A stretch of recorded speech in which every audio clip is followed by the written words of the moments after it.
নমস্কার, আমি মহিমা মজুমদার। আমি গোবরডাঙ্গা হিন্দু কলেজের একজন ছাত্রী। আমাদের সেকেন্ড সেমে জার্নালিজমে মাস কমিউনিকেশনের জন্য একটি প্রজেক্ট করতে দিয়েছে। সেটি হলো দার্শনিক স্থান। পশ্চিমবঙ্গের ট্যুরিজম হটস্পট দীঘা। এই দীঘাতে গড়ে উঠেছে জগন্নাথ দেবের মন্দির।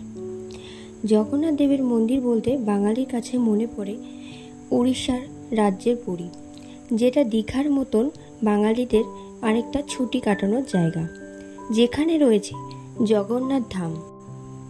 তারপর খিদিরপুরে জগন্নাথ মন্দির, সেরকমই পশ্চিমবঙ্গের মেদিনীপুরে দীঘা, যেটি ছুটি কাটানোর জন্য বাঙালির দ্বিতীয় জায়গা। 2018 সালে 20 ডিসেম্বর পশ্চিমবঙ্গের মুখ্যমন্ত্রী মমতা ব্যানার্জি ঘোষণা করেছিলেন দীঘার জগন্নাথ টেম্পলের এই ব্যাপারে। দীঘার রেল স্টেশনের পাশেই 20 একর জমি দেয় এই জগন্নাথ মন্দিরের জন্য। 2022 সালে মে মাসে নির্মাণের কাজও চালু হয়।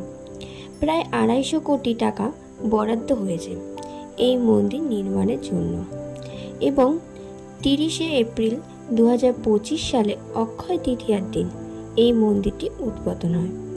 ভেতরে রয়েছে নিমকাঠের জগন্নাথ দেবের মন্দিরের পাশে বলভদ্র এবং সুভদ্রা।